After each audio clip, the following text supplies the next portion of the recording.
Dois arcebispos eméritos do Chile, acusados de acobertar casos de abusos sexuais.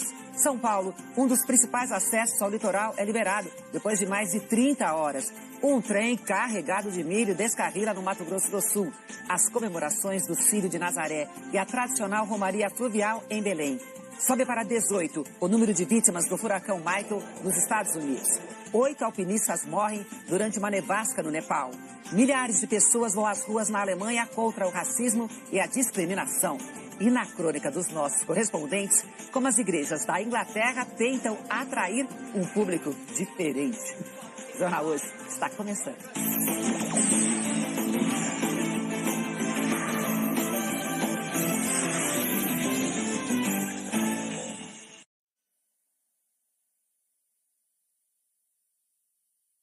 Depois da gasolina, o preço do etanol passou a preocupar motoristas. O litro subiu nas últimas semanas em quase todo o país. E os motivos são vários, como mostra a repórter Renata Ribeiro. Se o mundo deixa de consumir açúcar, o preço do etanol cai. O Rodrigo toma um cafezinho no posto sem pensar na lógica dos produtores de cana, mas sabe bem como escolher o combustível do carro. Faz aquela conta clássica lá do rendimento do carro e o preço entre os dois, né? Se dá a razão lá de 70%, vale a pena um ou outro, né? Esse ano é o etanol. O que acontece em relação ao açúcar é que ele está no menor preço internacional nos últimos 10 anos. O volume de produção de açúcar está caindo no Brasil já há 3 anos. O que quer dizer que é o seguinte, os produtores estão na produção de etanol. É isso que explica a variação de preços do etanol e da gasolina esse ano. O etanol deu aquela ajuda no orçamento, ficou 2,81% mais barato, ao contrário da gasolina, que apertou a conta do posto, 13,22% mais cara. Mas esse mês tem reajuste no posto. A gente já está vendo o consumidor pagar um pouco mais caro pelo litro do etanol. Isso porque nessa época do ano a gente já está mais perto do fim da safra de cana-de-açúcar. Então é natural que os preços subam, ainda mais com tanta diferença em relação ao preço da gasolina. A lógica do dono do posto explica pra gente como o preço da gasolina faz o etanol subir também. 4,899 é o preço da gasolina, vezes 0,7, que é 70%. Eu poderia estar vendendo o etanol até R$ 3,42. Essa é a conta que deveria ter sido feita para poder manter a paridade de 70%. O último levantamento da ANP mostra que o Sudeste tem o litro vendido mais barato do etanol, em média a R$ 2,77. No Norte, o etanol é o mais caro do país, custa em média R$ 3,68 o litro. Lá e no Nordeste, não houve reajuste em setembro. Nas outras regiões, o aumento variou de 2% a 3%. Naquele posto, o etanol tá pop. O consumo subiu esse ano e já está quase batendo da gasolina. O preço explica, mas nem precisa ser economista para saber. Acredito que, por enquanto, está mantendo melhor do que a gasolina. Então você nem faz a conta mais, já sabe que dá certo. Nem faço a conta, já vou direto no etanol. E depois de mais de 30 horas de interdição, a rodovia dos Tamoios, importante via de acesso ao litoral de São Paulo, foi liberada. A estrada foi fechada em pleno feriado por causa de deslizamentos de terra. A reportagem é da Michele Sampaio. O João mora em Caraguatatuba, no litoral norte de São Paulo. Na quinta-feira à noite subiu de carona a serra para São José dos Campos. Até hoje de manhã não tinha conseguido voltar para casa. Os amigos iam tocar num barzinho aqui, eu vim fazer um bate-volta. Aí eu saí com chuva de Caraguá, então tô aqui tentando voltar para casa. A viagem do grupo de turistas de Gouveia, em Minas Gerais, também não saiu como planejado. A ideia era passar o sábado na praia, mas com a interdição, o grupo decidiu voltar para casa. Infelizmente, não vou conseguir ver a praia, né? Sensação de tristeza, mas fazer o quê, né? A rodovia dos Tamoios é um importante acesso às praias de São Paulo pela Via Dutra. A estrada tem 82 quilômetros de extensão e liga a cidade de São José dos Campos a Caraguatatuba, no litoral norte do estado. Também dá acesso à rodovia Rio Santos. Ela foi interditada ontem entre os quilômetros 55 e 81, por causa de deslizamentos de terra registrados nos quilômetros 69, 71 e 78. O trecho de Serra da Tamoios passa por obras de duplicação. Ontem, no início do feriado prolongado, uma fila interminável de carros se formou por conta da interdição. Muitos motoristas passaram mais de 30 horas parados na rodovia. Com a ajuda do tempo, o trânsito na rodovia dos Tamoios pôde ser liberado no fim da manhã. O sol voltou a aparecer e faz calor.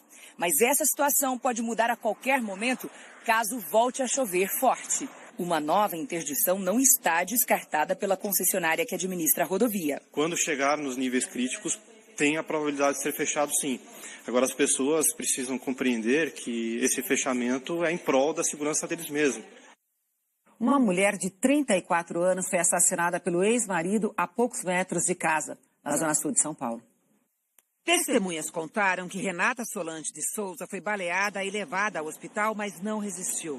Segundo a polícia, o ex-marido dela, José Manuel da Silva, de 48 anos, confessou o crime.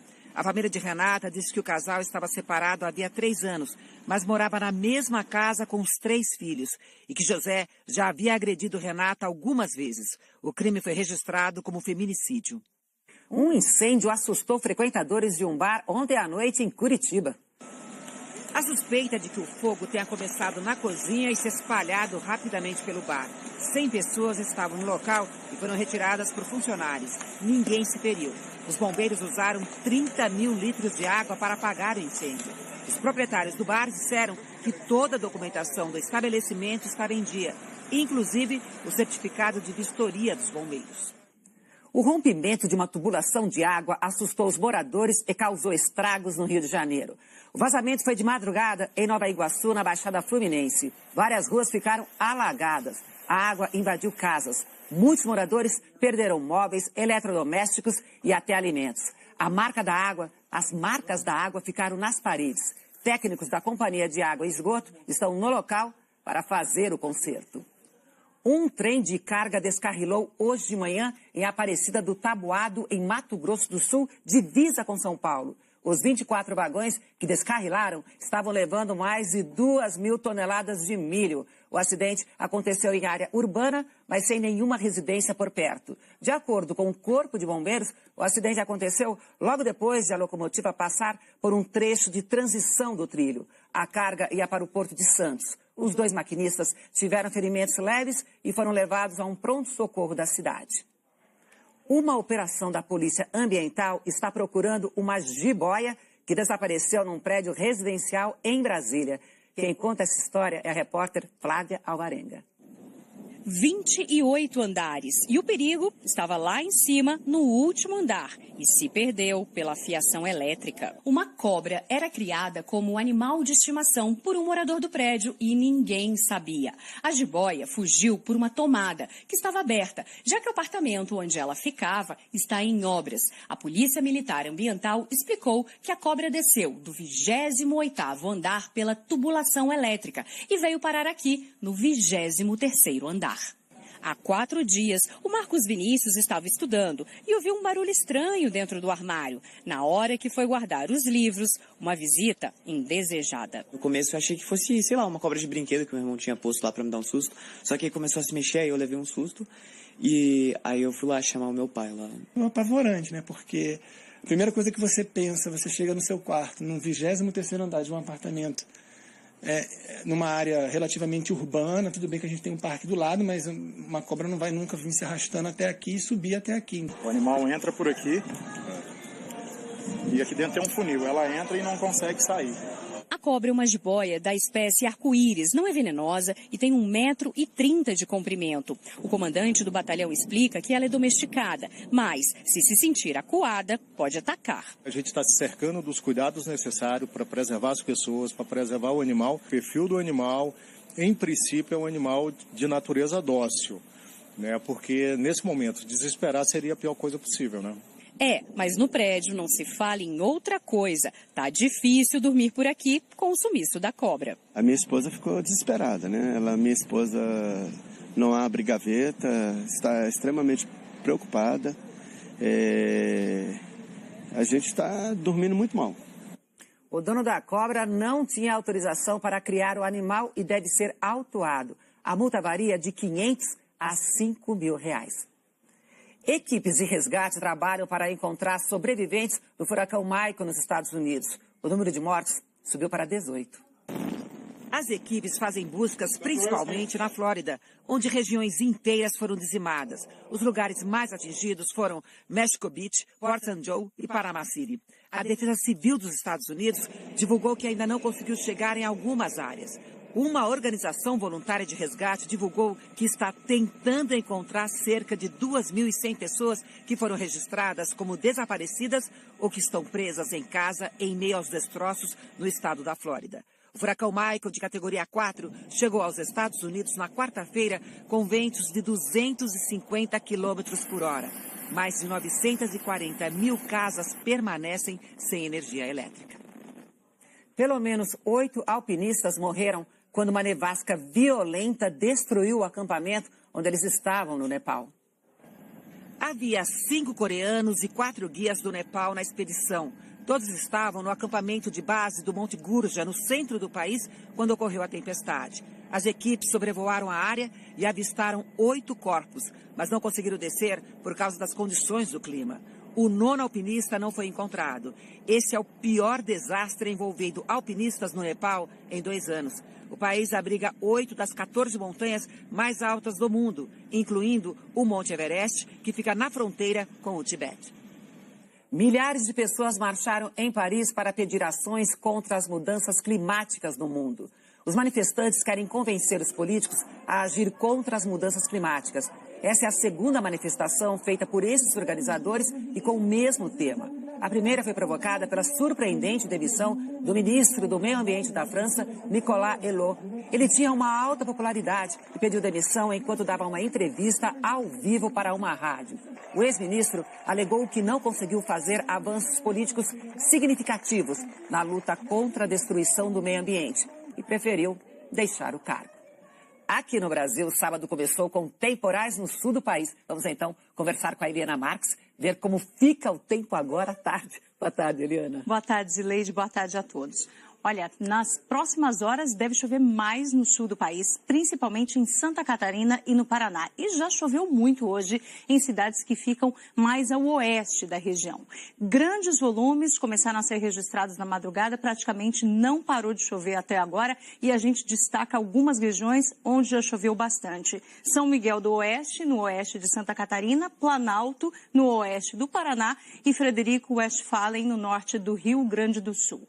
A formação de uma frente fria provocou toda essa chuva, está chovendo agora em grande parte da região sul e o avanço dessa frente fria aqui vai levar chuva para outras regiões, inclusive no sudeste. E tem risco de deslizamento de terra ou enxurrada, enchente em toda essa área em laranja aqui que pega o leste da região sul e também o leste do estado de São Paulo, Zileide. Opa, então vai chover em São Paulo também? Exatamente. Tem previsão de chuva aqui. Na Grande São Paulo o tempo começa a virar a partir de agora à tarde, também no litoral paulista, justamente por causa da aproximação dessa frente fria que está vindo do sul do país. As pancadas de chuva estão previstas para todo o estado de São Paulo, também para o Triângulo Mineiro, para o sul de Minas Gerais, Rio de Janeiro também, mas é uma chuva que deve chegar à noite. E tem previsão de chuva ainda em grande parte do centro-oeste e do norte do Brasil por causa do excesso de calor e de umidade do ar nessas regiões. Chuva passageira no Nordeste somente no litoral, entre Paraíba e Bahia.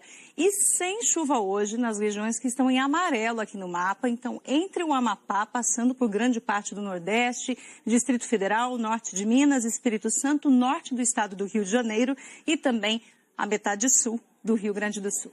E as temperaturas? Temperaturas, vamos lá. No geral, está quente em quase todo o Brasil. Só em Porto Alegre as temperaturas vão subir menos hoje, mas para amanhã tem diferença.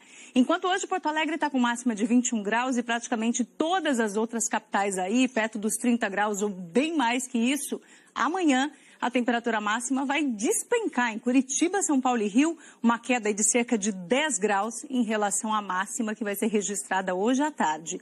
E amanhã, a chuva mais forte vai se concentrar ainda em parte de Santa Catarina e do Paraná. Se avisa que é importante porque, como a gente disse aqui no comecinho, já choveu muito nesses estados, vai chover mais hoje e tem mais chuva amanhã, então atenção, Santa Catarina e Paraná. Muita atenção. Obrigada, bom domingo. Bom domingo a todos. Em Belém, fiéis acompanham hoje 4 procissões do Círio de Nossa Senhora de Nazaré. Quem tem os detalhes é o repórter Fabiano Vilela. Boa tarde, Fabiano. Oi, Zileide, boa tarde a todos. Desculpe a minha rouquidão, mas vamos lá com muita fé. Agora há pouco terminou uma missa aqui na Basílica Santuário de Nazaré, que estava lotada. A celebração de hoje ela tem um significado muito especial para os devotos. É que a imagem original de Nossa Senhora de Nazaré, encontrada por um pescador há mais de 300 anos na beira de um igarapé, ela desceu do altar para ficar mais próxima dos fiéis. Isso acontece apenas 2 vezes por ano e é um momento de grande emoção. Mais cedo, milhares de motociclistas participaram de uma procissão com a imagem peregrina, uma réplica, que percorreu as principais avenidas do centro de Belém. É a chamada Moto-Romaria.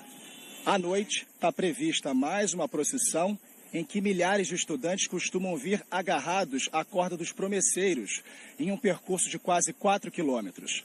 A repórter Jalília Messias acompanhou outras 2 procissões que marcam o sábado de homenagens à Santa. Orações e cânticos para afastar o frio e o cansaço da madrugada.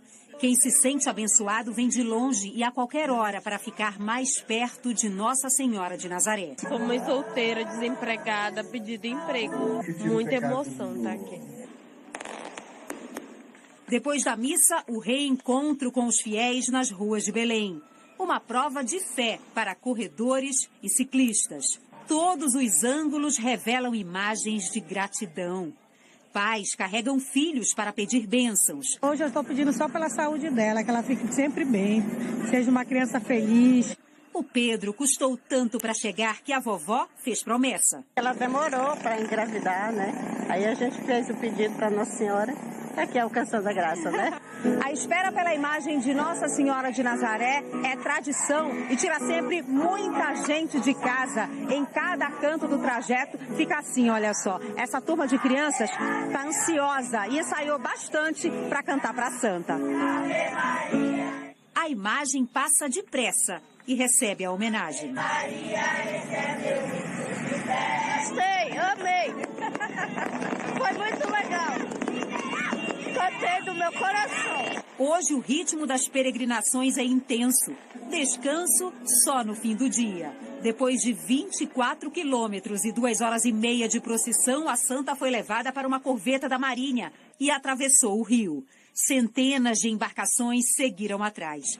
Pescadores e ribeirinhos também querem proteção. Seu José sobreviveu a um acidente no rio este ano e veio agradecer. Bati muita cabeça, bati o joelho. Foi um milagre muito grande.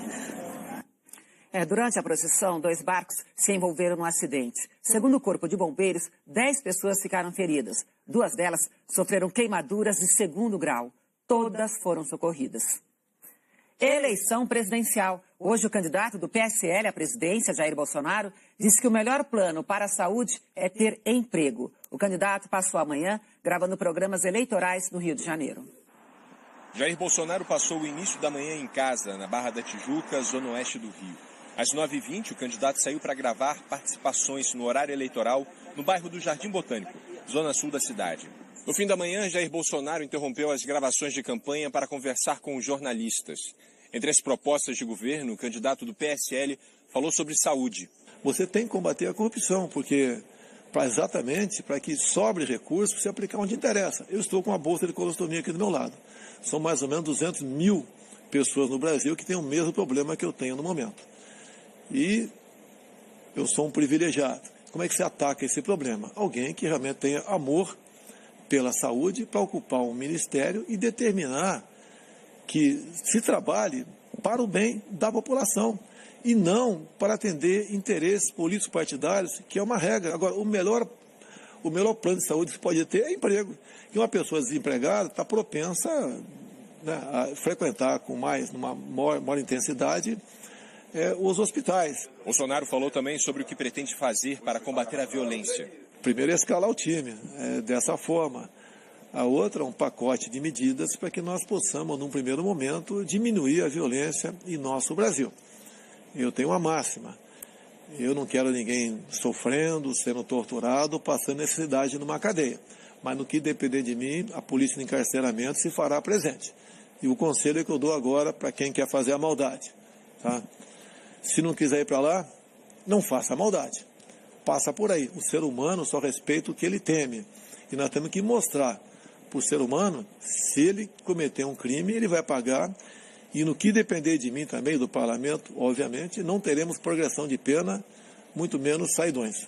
Depois, numa rede social, o candidato disse que o Brasil gasta pouco no ensino básico em relação ao superior e que o alto índice de alunos sem noções mínimas de leitura e escrita nas faculdades reflete esse mau investimento. O candidato disse que é preciso priorizar a base, qualificando o ensino para capacitar e formar grandes profissionais no futuro. O candidato do PT à presidência, Fernando Haddad, admitiu hoje que nos governos do PT faltou controle interno nas estatais e que diretores ficaram soltos para promover corrupção. O candidato fez campanha na periferia de São Paulo. No fim da manhã, o candidato do PT foi até o extremo oeste de São Paulo, na divisa com o município de Osasco. Fernando Haddad participou de um encontro com jovens de movimentos culturais da periferia, que trabalham com hip-hop, literatura e folclore. O bairro surgiu há 28 anos a partir de um conjunto habitacional. Ainda hoje tem moradias precárias e é carente de espaços culturais. Os moradores pediram a Fernando Haddad mais investimento em educação, cultura e moradia. O candidato prometeu destinar recursos para os artistas da periferia e acelerar a construção de casas populares. O programa Minha Casa Minha Vida está parado, tem 40 mil casas para serem concluídas que estão paradas. Então a primeira providência nossa é fixar uma meta de 500 mil unidades por ano no mínimo. Então ao final de 4 anos nós queremos entregar 2 milhões de casas novas para a população. Com uma diferença, nós vamos pegar toda a terra pública das grandes cidades, bem localizadas, e vamos doar para o programa Minha Casa Minha Vida. Aí o beneficiário do Minha Casa Minha Vida vai poder morar mais perto do trabalho. Haddad também admitiu erros de governos do PT no combate à corrupção e apontou saídas. Faltou controle interno nas estatais, isso é claro. Diretores ficaram soltos para promover a corrupção e se enriquecer pessoalmente. O dinheiro... E os dirigentes do partido, os próprios integrantes? Não, aí é pior. Se algum dirigente cometeu erro, garantido amplo de direito de defesa, mas se concluir que alguém enriqueceu, tem que ir para a cadeia, com provas. O candidato do PT convocou mais uma vez o adversário Jair Bolsonaro, do PSL, a debater. Quem não tem proposta não tem o que debater. Eu lamento, porque alguém que queira presidir o país tem que apresentar um projeto para o país. Não pode passar incólume, tem que passar pelo crivo do debate, do contraditório, inclusive para esclarecer o que ele vem dizendo, para pleitear a presidência da República. Acho que não tem paralelo na história do Brasil alguém que tenha chegado à presidência sem participar de um debate. A seguir, o Papa Francisco expulsa 2 arcebispos eméritos do Chile, acusados de acobertar casos de abusos sexuais. E a ONU pede a investigação do desaparecimento de um jornalista dentro de um consulado na Turquia. Até já.